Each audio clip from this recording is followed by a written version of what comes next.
I spoil her with some soul trends. Good girl. No more, she on my team when I hang. You hear the echoes when bass scream. Living that bay life. It's alright. You feeling depressed and go outside. The weed and the season make these hard times. Worth every time you spend on no life. Coulda take a staycation to Santa Cruz. To a car I got drank. Bring the shoe. Bring the speaker for the slap. Yeah, set the mood. Tell them girls. Hello, happy Saturday. Good morning.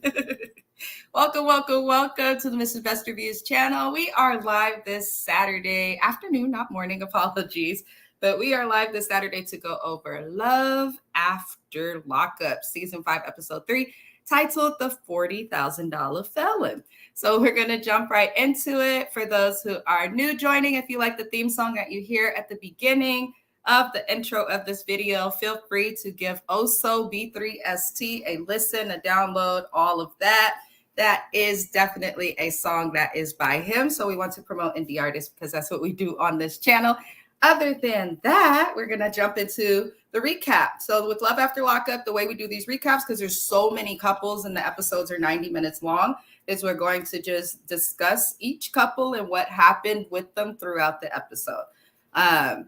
So this week we're going to start, apologies, y'all, my camera's doing everything. This week we're going to start with Key Rock and Brittany. Key Rock and Brittany are our couple, our youngest couple on the show. They're also the couple that is considered, well, Key Rock is trans. Key Rock was born as a female, but has transitioned while in jail to looking like the male gender. So definitely think that's nice that the jail, or should I say prison, was able to let Key Rock go through his transition, regardless on how anybody feels about transitioning or the LGBTQ community. As someone who is going to be working in mental health, I think it's important and wonderful that the prison system allowed him to do that while in jail, because it psychologically impacts, people if they feel like they are not the gender that they should be. So anywho, just a little disclaimer. So Key Rock and Brittany, we get to see Key Rock's family. We left off seeing his wonderful and beautiful mom. And we're going to uplift this lady because she is definitely, I think, a parent that people can look to for hope, advice, you name it. And the reason I say that is because Key Rock's mom kept assuring him, you are beautiful. You are beautiful. You are beautiful. And I think that's wonderful. Key Rock was trying to tell his mother that she's beautiful. She's going through, I believe it's cancer, which is why, she may not feel or look at her total best or the top of how she normally looks. But hey, you have cancer. I don't think that anybody with cancer should be ashamed of how they look while, trying to fight for their life. I don't think anybody with the disease that causes them to look a certain way should feel ashamed. And anybody who talks shit is just shitty. I stand by that. But Key Rock's family seems wonderful. They have a barbecue. They end up going to the hotel, and she gifts Key Rock with a name brand wallet and a Citizen watch, which for those of you who are like, it ain't no Rolly, most people can't afford Rolexes.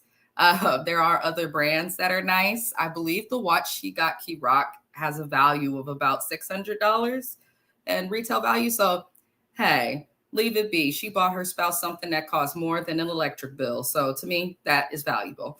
And they go to the hotel. They end up, doing the do. They've already been intimate with each other in prison. So it's not like the other couples when they're first being intimate. They were a little more comfortable, a little more, used to each other. They just have to adjust to not having a prison guard or 12, put on your drawers, 12 coming. Like, don't nobody got to worry about that. On the outside, not much happened with Brittany and Key Rock this episode, which is why we're going over them first. I think they just wanted to kind of do like an introductory thing to get us like adjusted to Key Rock and Brittany together and out and on our screen. So we see them after their night of love in the hotel. We see them basically wake up. They're in the bed, snuggling with each other and cupcaked up. And it's like, y'all got to be at the PO in an hour. If you have to be anywhere in an hour, right? I don't care if you walking, driving, or got a fucking a plane. You should probably be awake 3 to 4 hours before you have to be somewhere for an hour, just to give yourself time to eat, shit, wake up. I don't know, say positive affirmations to yourself to deal with the people of the world. But they should have been up earlier. But they're like, I believe Britney's 24 and Q-Rock is 26 or 27. So I don't expect them to think thoroughly the well that full-bred adults do, such as those who are 30 plus, like myself. Us 90s babies, y'all, we are all about 30 plus. Well, the 90s babies that can remember being kids in the 90s, meaning you were born before 1994. We are over 30 now, y'all. Moment of silence for that. I had to give it because I'm like, holy shit, when you're applying or, doing stuff, I'm looking for jobs in my field because I graduate school in about 20 days. And I'm like, my God, age range. I can't do that 25 to 30. Listen, it's a thing. Anyhow, they're younger, so I don't expect them to be fully prepared. I do feel like they communicate well, though, for younger people. I do still have my reservations about Karat because from what we heard on the phone during Lockup, and from what we've seen and how he operates, how he thinks, it seems like being a leader is really important to him.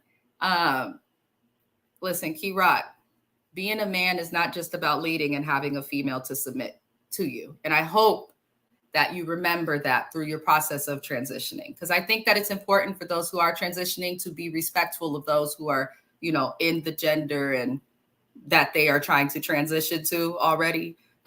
We just have to all respect each other. But yeah, Karat, I don't know. He just seems controlling. But I feel like they're like giving us like this slow buildup to see it. Anywho, basically they rush out of the hotel and they end up at the probation office. He's putting it in the GPS as they're driving to the probation office, and they end up at the wrong probation office. So they are in Richmond, Virginia, and they need to be at, so they called it Chesterfield. So I'm assuming that's another city or location that covers POs, parole for other people. So it looks like they have to do that. I know they're acting like it's a big deal. I don't think Q-Rock could get in trouble for that just because you showed up at a probation office. So if he was smart, he'd be like, well, can you phone over to my PO so you could let them know I came to the wrong place, but I'm on my way? Because, I think it'd be a simple fix. But other than that, I did notice that Q-Rock was like, when he called, like, you took me to the wrong spot. Why would you take me to this location? Let me explain something to you, young man. In life, there's nobody responsible for you but you.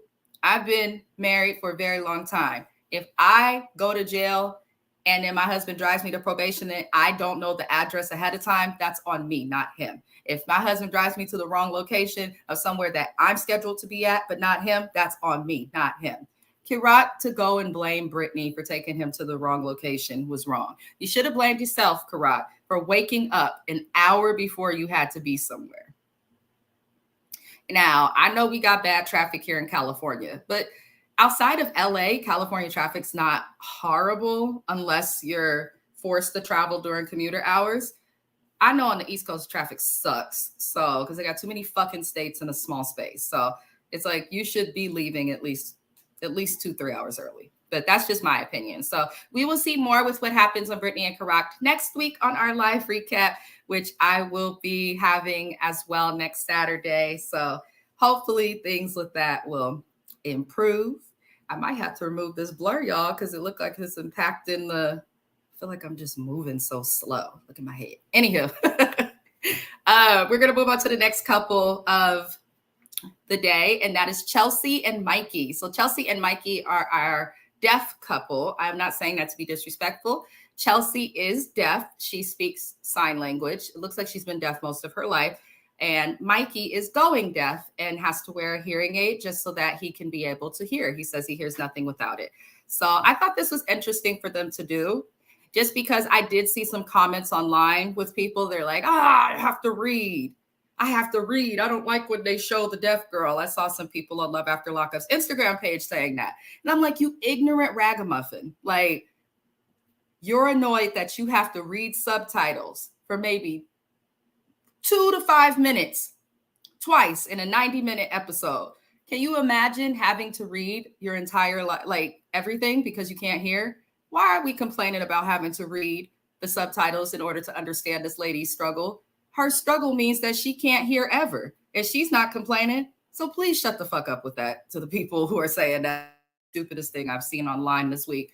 And I had to speak on that. Anywho, Chelsea and Mikey are at a hotel as well. Now, they always go to hotels because prisons are often in the middle of nowhere. I know, especially in California, aside from San Quentin and the prison in Salinas, most of the prisons are in the cut, in the middle of fuck nowhere. So I can definitely understand why, and, you know, they are always in hotels. However, I noticed this class loves Best Western. I know Best Western when I see it, y'all. I got a rewards account with Best Western. I am not rich. If I'm going somewhere like, not Vegas, but I don't even know. I guess I am kind of bougie, but I do stay at Best Western here and there.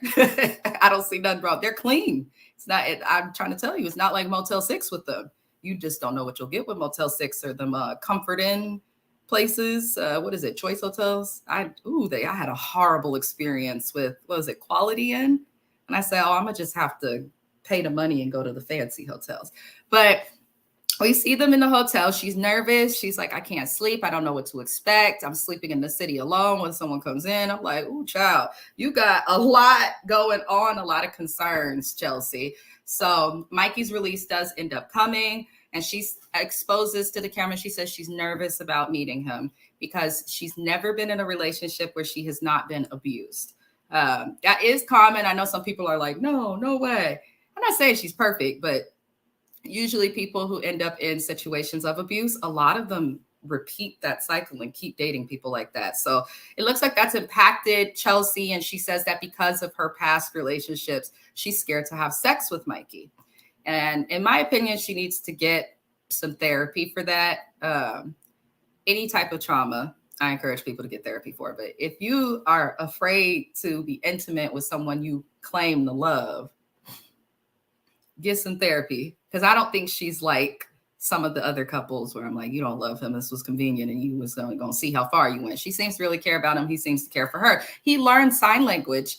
She says it's for her. I think she was a big piece of that motivation. But with him going deaf, I know that he had to learn it as well. So listen, overall, when they meet, sign language is a beautiful thing. It really does give people the opportunity to communicate when they have no other avenues. So that's all that happened with them today. I don't know why they didn't just like, we don't need every couple, every episode. For those who watch reality TV, you know. Sometimes you get people every episode. Sometimes they may be in one and maybe the other and maybe take a few. But, we don't need them in every episode. If you have nothing to give WeTV, then shorten the episode or don't give it.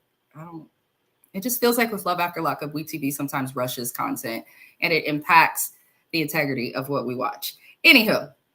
The next couple, because nothing really happened with Chelsea and Mikey, is Renika and Asante. Renika and Asante are a hot mess express, y'all. Hot mess express. For real. They So I'm just going to read my notes, because if I don't read my notes, then I'm going to go off into a tangent. And I don't want to disrespect Renika because I don't know her as a person, but she's the type of person whose behaviors you have to you can't just say whatever, if that makes sense. So she called the auntie with the PI because her friend hired a PI for her. She's like, get to the bottom of things. And I get what that friend was doing. She's like, listen, girl, your family told you not to leave this man. You wasn't listening to your kids. If you don't care about the happiness of your kids to keep you there, then listen, I would have paid for a PI too. Like, bitch, find out. Now it's in your face. So she pays for the PI for Renika. They call a phone number that Renika gives them, and then they track that phone number to a hotel room. Auntie answers the phone. They ask some questions. The PI is trying to act like he's like room service. The lady's like, yeah, we just need some towels and rags. He's with me now. I'm just like, the PI, listen, I fuck with dude because it's like he's trying to make it look like he's promoting his business. He's like, I always recommend to hire a PI.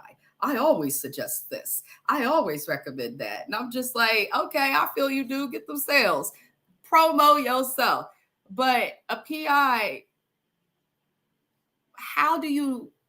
that's suspect. Hotels don't just call in the room like, do you need anything? And we know that these people are likely at a Best Western. Best Western ain't calling your room to check on you to make sure everything's okay. If anything, you got to hunt them down. So in my mind, I'm just like, ugh.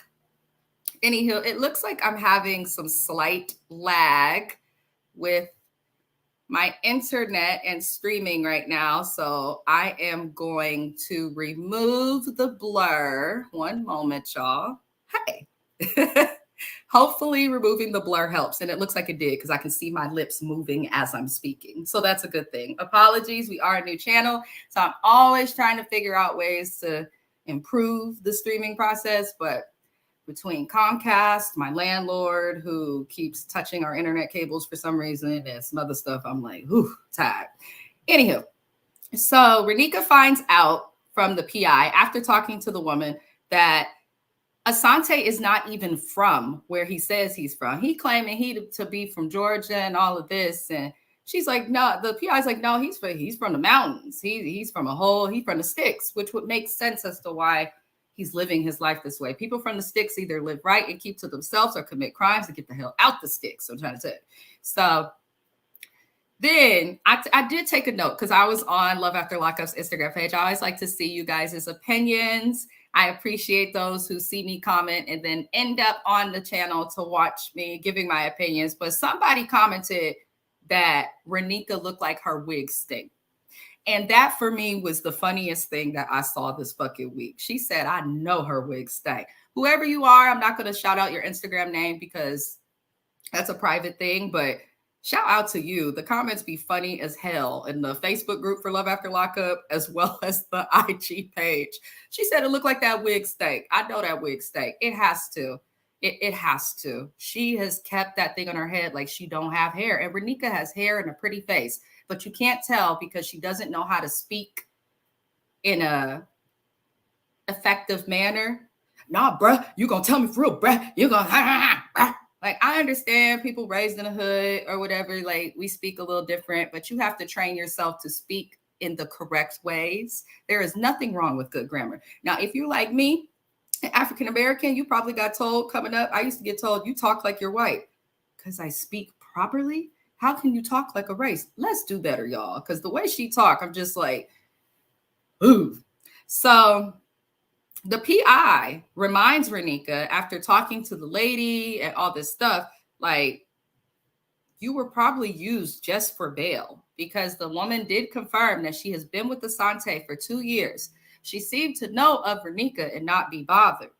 She's pregnant even to this day. Now I believe she's pregnant with Asante's baby. In addition to that, she had the hotel and all this stuff. It just seems like there's some females that'll be like, I don't care, babe. Go play that hoe and bring it back to the family. And the girl Asante's family or Asante is dealing with on the side of Renika, I think she's the main. I think Renika's been the side. I said that Renika's probably a side chicken that this wasn't going to work. In episode 1 of Love During Lockup's previous season, it's kind of sad because my friend James always says, I don't know why you women do this. And I'd be like, ugh. But now I kind of understand why he says that, because she literally had every sign, red flag, encyclopedia, documentary, history. She had everything she needed to know to show her that Asante was not that guy, that he was not going to be the person to treat her right. And she ignored it, from her family to her children to her friends. She ignored it. Even the friend in Atlanta who wanted you to move there is telling you, like, what are you doing? The people at the jail is laughing at you, looking at you like a side hoe, because they've probably seen 3 other hoes come up in there and put money on his book. So I'm just like, Renika, this is just ridiculous. And then she ends up hearing from Asante. Apologies, I do have notes I need to look at. And Asante, while she's talking to him, basically the PI is expressing to the cameras and to her, like, the lady we text, she says she knows that this is not the hotel, to stop playing on her phone. And I'm like, this is where some of it's given scripted, because I'm like, you were supposed to just be calling like you from the hotel. Now you texting the lady asking if she needs anything like you're the hotel. Hotels don't text you. They're not going to. So I thought that was interesting. It might have been some little scripted edits or whatever. But basically, Renika ends up going off because it seems like that's all she knows how to do. You can go, nah, bro, you're not gonna play with me. I'm like, can someone put on Tom and Jerry? Like when Renika is bitching, the music they play on Tom and Jerry. I don't think Cartoon Network exists anymore, but Renika reminds me of that. Like she's just gonna chase him around the fucking house forever. I mean, she says she left him, but I'm like, girl, it really took a PI lifting your life and all of this and $3,000 for you to figure out that this man does not want you. I just can't understand that. And my other thing I'd like to say, and this is going to be mean, you guys, but I promise I'm not always mean, but I just have to say that y'all women got to learn how to talk to men if you want to date them. Like, and men got to learn how to talk to women. You can't just be talking to your spouse, calling them all types of breath and bitches and bitch ass N-words and all of that stuff. If you can't do that and then expect to have like a healthy, loving relationship. Renika seems to, oh, I love him and this and that. But I'm like, it's a whole lot that Renika has done for Asante. But from love during lockup to now, Asante ain't done not a damn thing for her. He, in my opinion, made it clear he don't want her. And she chose to ignore the signs. And she couldn't expect to catch nobody in that wig. It's not going to attract anyone. You may look like what's popular now, the lace fronts with the edges, but I think it's better to be yourself. When I met my husband, the quick weaves and the half weaves with the braids was in. I didn't do that. Listen, it's going to be what it's going to be. Be yourself. But I definitely am tired of their storyline. It's annoying. And with Asante's passing, because he is no longer living, he is now deceased. So condolences to all who cared about Asante from B3ST and our round. We offer you condolences. But yeah, I can't even be mad at Asante. I can't for his actions towards Renika. If you choose to ignore the signs, sis, don't expect the rest of us to feel sorry for you. That's on you. And maybe next time, don't go looking in jail for a man. I got good friends in jail right now. Love them to death. Free chop till it's fucking backwards, but probably shouldn't be looking for a man in jail. Wait till he's out. I'm not saying you can't talk to him, but wait till they're out and then try to progress. I miss Andrea and Lamar. I miss the season 1 people. Like it at least felt somewhat realistic, if that makes sense. So we're going to move on from Renika and Asante and one last time offer condolences to all who are impacted by Asante's death and to anyone that loved him, regardless of what he did. He made it very clear to that woman. Just gave every sign that he wasn't with it, and she still went with it. And no one deserves to lose their life, so especially in such a tragic way. So shout out to WeTV as well for continuing to put up the disclaimer, speaking on his untimely death, because it was untimely. Ooh, apologies, I got allergies. The next couple we're going to go over is Melissa and Louie. So Melissa and Louie are funny as hell to me. They are just Jersey. That's what they give to me. That's what they remind me of. They just give strong Jersey. So basically, Louie gets out of jail. He is not a high school hunk anymore. This guy looks like somebody who's tweaked out or was on drugs tough in their past. Because unfortunately, a lot of people who struggle with drugs, even when they're off of the drugs, you can still see those lingering effects. It definitely shows. Now, Melissa has talked about, I had the biggest crush on Louie in high school. Now they're in their 40s and she wants him after he's been in prison. And I listen, good for her. She definitely gives, who said this online? Ugly duckling syndrome. Like, I don't know. It just seems like she's very excited to just like have a man. She acts like someone who can't catch a man is what I'm trying to say. And I'm like, Melissa, what is this? What is this? You're a postal carrier. You also have another job. Like, you're a hardworking woman. Why? I'm hoping Louie does good for her. So the mom wants to come with him to probation. Louie's mom is a big part of this show. That lady ain't going nowhere. She is weird as fuck. I'm saying it. That woman needs help. I think she needs a 5150 and a psych eval immediately. Something's wrong with Louie's mom. but she wants to come with him to probation. He's like, no. She gets upset. And he's like, no, it's my life. Why do you need to be there? Because you're not going to tell me everything they tell you. Yeah, it's not your business, lady. He's out of jail. You've provided your house, but he's an adult.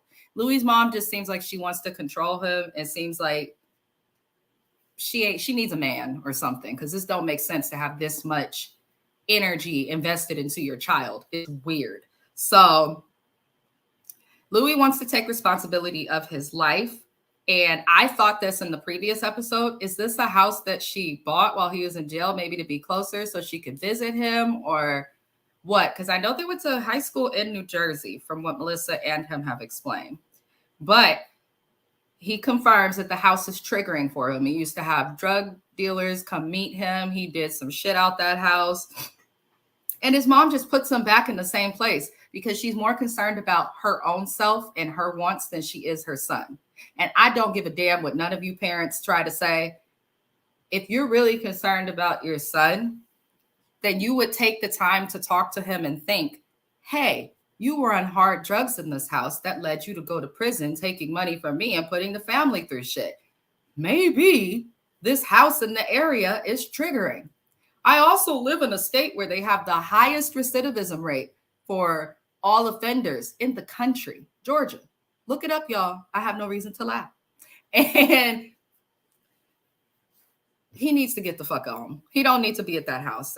He said it's triggering, and I believe him. Certain things are triggering. People very close to me who have struggled with drugs have expressed that certain areas and cities where we have lived, things of that nature, were triggering for them, because it's a reminder of what they've done. So I think his mom needs to be respectful of that and let him go to that hotel. Now, if the PO has the address of his mom, fine. But if you know that you're going to Melissa's, I would just ditch the mom and get right to Melissa, because she does too much. So the family ends up sitting, and you know, they're going to have dinner. But before they have dinner, Melissa's like, you have to tell your mom that you want to go to Georgia, or that you want to leave Georgia, and you want to come with me. And Louis just seems like he doesn't have the heart to tell his mom, which I can understand. But at dinner, he brings up his mom's jealousy. He literally calls it jealousy. And I thought that Melissa did a good job of sitting there, and she reassured her. She was like, you know, I'm only here for a week, but you know, you're going to have him every day after that. Melissa's like, you know, relax, kind of. She starts crying like a fucking weirdo. I'm like, lady, do you want to have intercourse with your son? Because that's how you're acting. It's a little weird. So, and I also can't get over the fact, like, you think you're best for Louis, but when Melissa was not in Louis's life, he was going to jail. You're the only consistent that was in his life when he was going to jail. So though his mother loves him, she's not good for him to live with. No, she's not. I can just tell. The other thing I'd like to say is her spaghetti and meatballs, or whatever the hell they were eating, looked tired. And I have friends on the East Coast who are Italian immigrants, have families from Italy. I don't know what the hell that was. She didn't even put no parsley. It was just sauce, meat, and dry pasta in a dish for baked ziti. It was odd. Anywho, and he made the comment too about his mom's food. You know, anything out of prison is good. I don't think Louis' mama can cook. Bless her heart. Bless her heart. I just don't think she can cook. I don't trust people who eat those cheddar ruffles, though. She was eating them cheddar ruffles in the car with them, like they don't stank up the joint, with a Coca-Cola. I said, oh no, his mama can't cook. She looked like she'd like to have her snacks. Anyway, or if she did, what we saw was not a good example. Anywho, Melissa does pretty okay with this mom, but what threw me, y'all, is this lady, Louis' mom, was like, you're not leaving, because they want to go to a hotel. He's like, I'm an adult. I'm going to do what I want. And I like how he checked his mama, but she just ended up screaming and throwing a fit. And that's when I saw that she's not healthy for him. She's not healthy in any way for him. He needs to love his mama from a distance while still keeping her close. We can love our parents, but we are not meant to be the friend of our parents. And she operates like a friend or girlfriend, his mother. And I'm concerned. This lady also wanted to treat him like a child. You sleep in the room, she'll sleep on the couch. there. She gave her a blanket and pillow. I would have left right then and there. I ain't sleeping on your fucking couch when I got a hotel waiting on me. I'm going to go and I'm going to come back and get your son too. But what you mean? But that's just how I am over my dude. I have a wonderful mother-in-law, so I haven't had to really deal with stuff like this, but child, it's a struggle. So that's all that happened with Melissa and Louis. Pretty much his mom trying to control the shit out of everything that he does, the choices he makes, how he lives his life. Excuse me, y'all. And hey, what can we do but to accept it? So we'll see more of what happens with them. It looks like they're going to end up like sneaking out or something to the hotel. And I'm just like, oh, Lord. Next couple we get is new, Joynomi and Red. We're going to call her Joy just because that's what her sisters, her dude, everyone calls her, but her name, I think, is beautiful. Joynomi.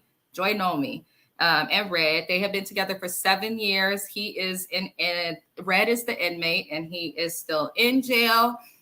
He's been there for a while. She is Navajo. She says she is full-blood Navajo. So shout out to the Navajo Nation and our Native American friends. She's very proud of that. It looks like she lives on the reservation, which I think is wonderful. We find out she met Red talking to different dudes on Facebook. And one of the dudes that she spoke to ended up introducing her to Red, which I thought was weird. So they've never met. And the reason they've never met is because he's on visitor restriction. When you get in trouble in jail, when you get put in a hole, it's not like the movies you see where you're literally in this hole at the bottom of a jail with no windows and nothing. You can't have phone privileges. You might get put in SEG. You're not going to fucking be able to have visitors. Sometimes they will hold your letters. So they pretty much cut you off from everything as a punishment. And that's what he has done. So that means he's in there acting a fool. So we find out that Joy has never had sex with an actual boyfriend, but she has a child. And I'm just like, that's hella irresponsible. I don't care what nobody says. Like, yeah, your baby can be a blessing, but if you know that you're having like one night stands and having your fun, why would you be doing that not on birth control or a condom or a sponge or the male birth control or the shot? I mean, at this point, it's 2023. So y'all got to stop coming up with, oh my God, I'm surprised I'm pregnant. Did you fuck and did you use protection? Because that'll tell you right there. I hate when people act surprised. So basically, she is the red flag. They're both, this is the couple. They're just two red dots with flags. They're both red flags. He can't seem to act right in jail and has been there far too long. And she wants to be promiscuous, but she doesn't want to do it responsibly, which worries me. Basically, Joy's sister says that Joy has never had a boyfriend, like a real relationship. And we find out that Joy has not actually spoken to Red in a month because he's in trouble again. He's in the hole again. I'm like, my God, like, if that's not a sign that he's not going to get it together when he's out for you, I don't know what is. Like, it sounds like he has an impulse issue. Anyhow, we find out more. This couple was messy, y'all. So 4 years ago, while with Red, because he kept going in the hole, she cheated on him.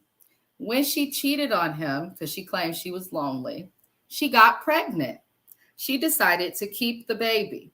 My thing is, on top of being out there having sex promiscuous and all of that, if you're going to cheat, really, you should use protection. Like, I cannot stand people who think it's okay to have a baby while they're with someone else in a relationship. There's nothing okay with that, because if the tables were turned, they would leave your ass so quick. So why would you expect them to forgive you? That's a big deal. That's a big deal.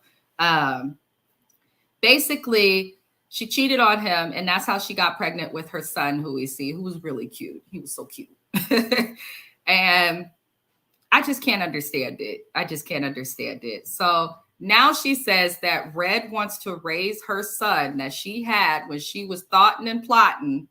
He wants to raise that child as his own.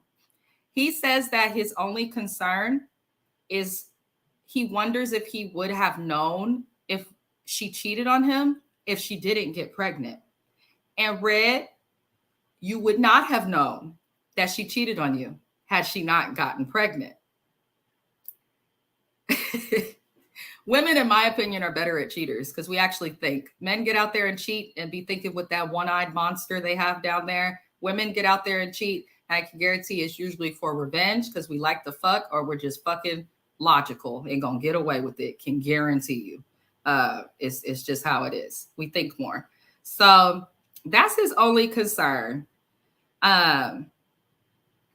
He says he wants to discuss it more when he's free.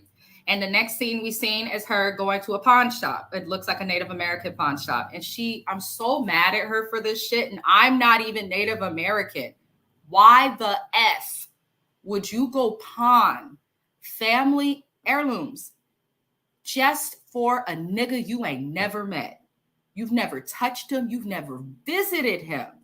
Nothing. And you're going to pawn meaningful objects that your family members who are no longer here, because her sister looked hurt to see her trying to pawn it, and they're authentic Native American products. Why are you pawning that? That culture has already been, let's just call it what it is, effed over by the founding fathers of America. They effed them over. Don't sell what you got left when it's not very much. That just hurt my heart for her family. And it also showed my husband. Shout out to Oh So Best, y'all. Shout out to Oh So Best.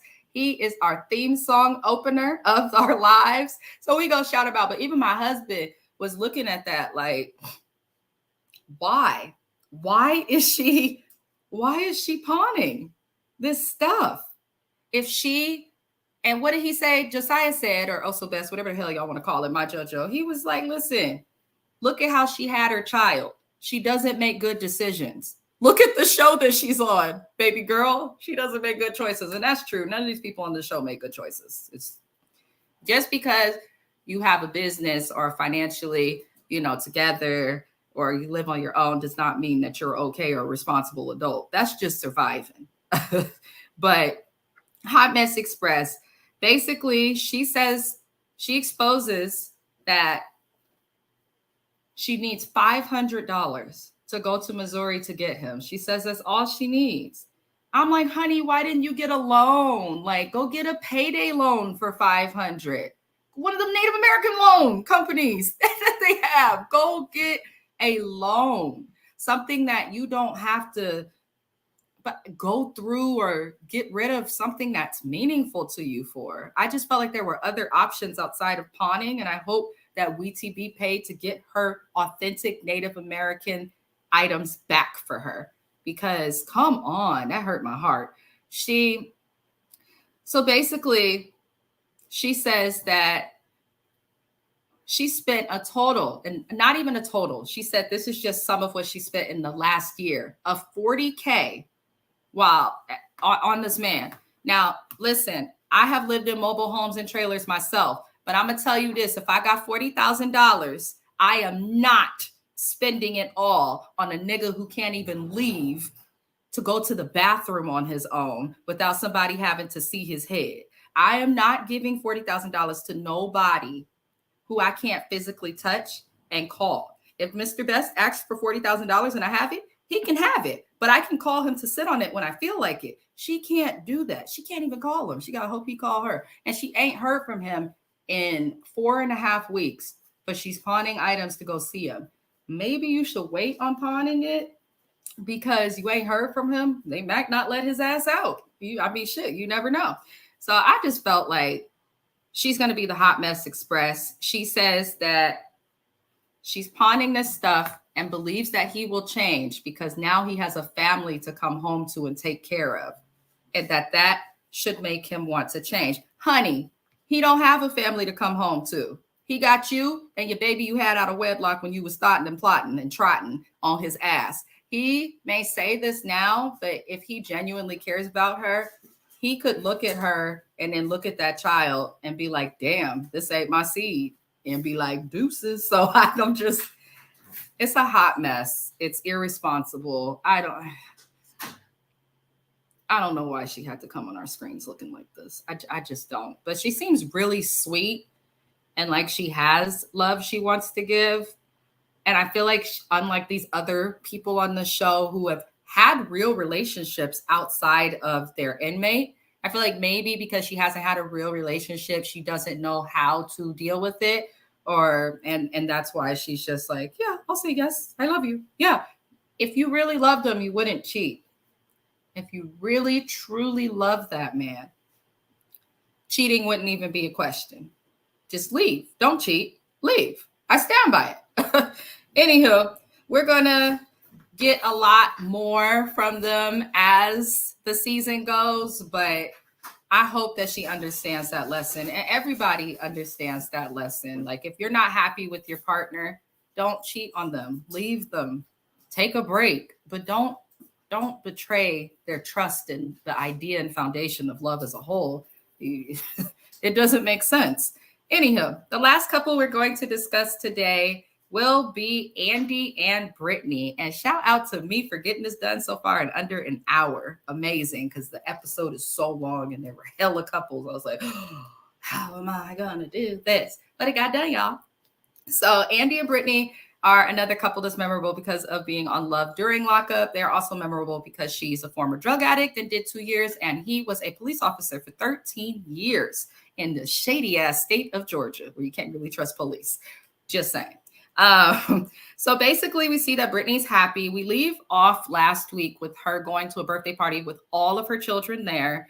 We did find out last week her kids had to go to foster care before they could get back settled. And basically her drugs and the things that she did really impacted her children. And she's happy because she gets to go to a birthday party with them. But her daughter, Gracie, is there, and her kids. And she doesn't just want Andy to walk in, even though he bought the cake, paid to get her there and all this stuff. She doesn't say anything to him. She just has him wait in the parking lot for hours. So after the party, she says that she feels normal and she feels whole being around her kids again. I think that Brittany's sobriety is dependent on her children. I really do. I feel like her having them back in her life and is her main focus. And I think it's going to keep her sober. And I think that's wonderful. I think that's wonderful because at least she gives a fuck about her kids to care about what would make them uncomfortable, unlike people like Renika, who literally has her kids at God knows whose house in a state where they know nobody while she runs after a dude who's been cheating on her. I'm like, Renika, please, honey, don't come back on TV until you change your wig and your choices. But yeah, Brittany is happy to see her kids again. She's, she says she's tired after the party, but she doesn't thank Andy for still sitting in that parking lot without her telling him. He's very respectful of the boundaries with her children. And I think that's something to appreciate that a lot of people would not accept. I think the only reason he's accepting it is because he understands how drug addiction impacts the children of the drug addicts, because his wife and the mother of his kids went through that. And that's why he had to get a divorce. So I am so sorry, y'all. Something in my eye. This always happens to me when I'm on live. I'm just like, now you got to see me digging in my eyeball, and I'm sorry for that. Anyhow, so she doesn't apologize for telling him he can't come to the party, and basically he just is like, it's okay. I look forward to getting to meet them eventually. And she gets awkward. She makes things awkward. At first, I thought it was Andy. He's pretty much doing all he can to make his chick happy. She is the one making this incredibly awkward. And in my opinion, I see why Andy's daughters don't trust her, because I'm starting not to trust Brittany. I trust Brittany in terms of her staying clean and not going back to jail, if that makes sense, because I feel like her children and how they were affected impacted her. So I don't think she'll go back to crime. I don't think she liked Andy like that. There's no way. If you like somebody, we're going to get to it, y'all. Let me explain.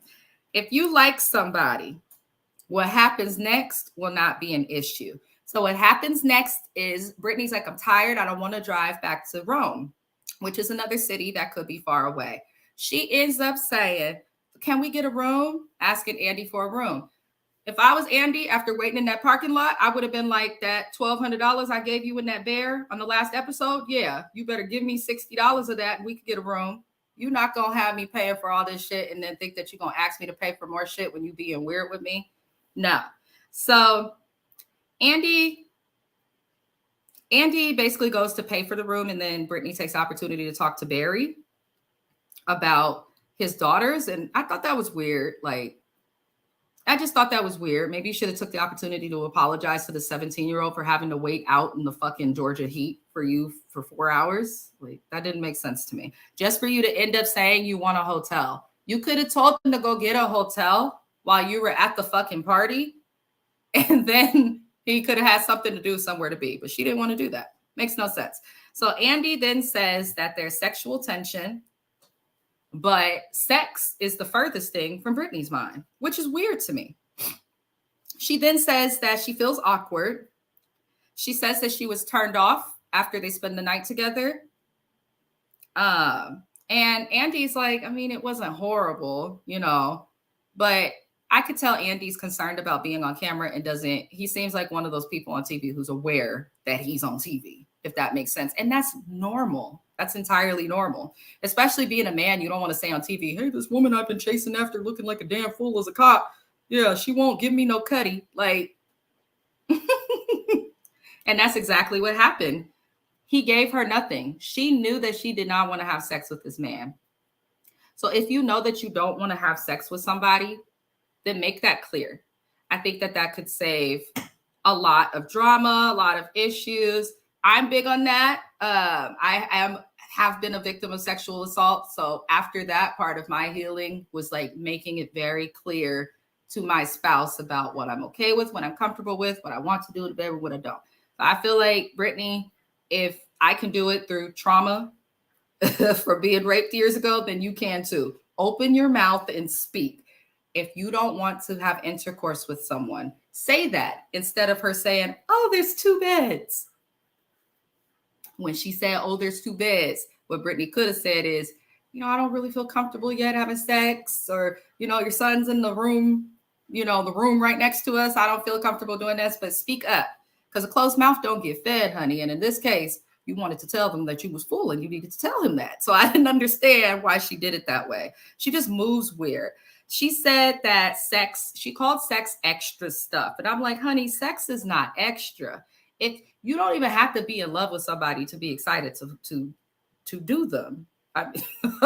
So I don't know. I get it. I did meet my spouse online. He was not a jailbird, but it was awkward when we first met, but best believe we got it popping. So I don't get that. To me, you're just not attracted to him sexually yet. Or some people need to get to know you before they feel comfortable to be intimate with you. And it's very clear that Andy and Brittany do not know each other. They are trying to get to know each other while throwing their kids and all this stuff in the play. So it should be interesting to see what happens with that. So the last thing we see from Andy and Brittany is Gracie ends up calling her the morning after, you know, she gave Andy no play. And Gracie is her daughter, who is 18 years old. She's her oldest daughter. She was the most impacted by Brittany's choices, having to raise her kids in foster homes and, you know, all these different things. It's kind of sad. So Gracie just seems to complain about everything. She told her mom too, like, I'm traumatized. I get nervous when you leave because I don't know if you're going to come back. I think that Gracie does not know Andy. I don't think the issue is so much with her mom.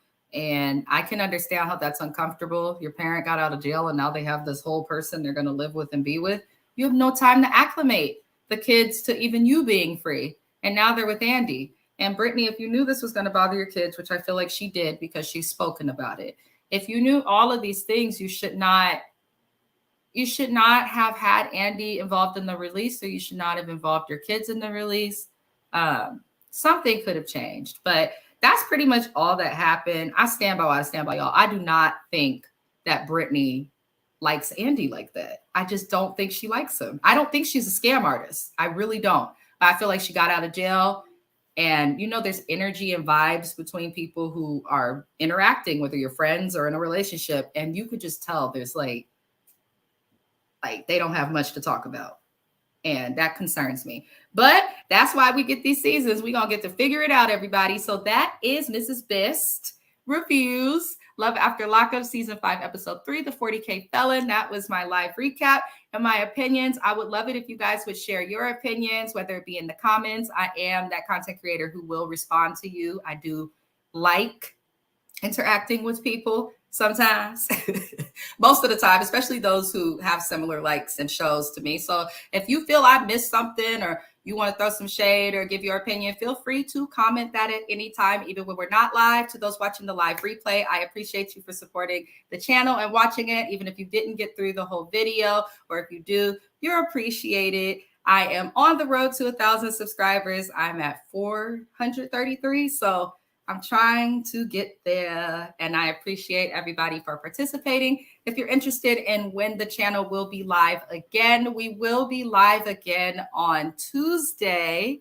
And on Tuesday, we will be having a song review. So if you know anyone who does music, please let them know to send in their music. Our song reviews do normally happen on Sundays, but because of football, I'm not doing it on Sundays. You know, sports fans are weird. They treat that shit like it impacts their life. So I'm not going to get in the way of that. So other than that, we'll be back next Saturday again with our recap on Love After Lockup. You can find all the upcoming lives on my channel. Just go look at the profile, click live, and you will see all the upcoming lives. You can also go to my Facebook, Twitch, as well as my Instagram.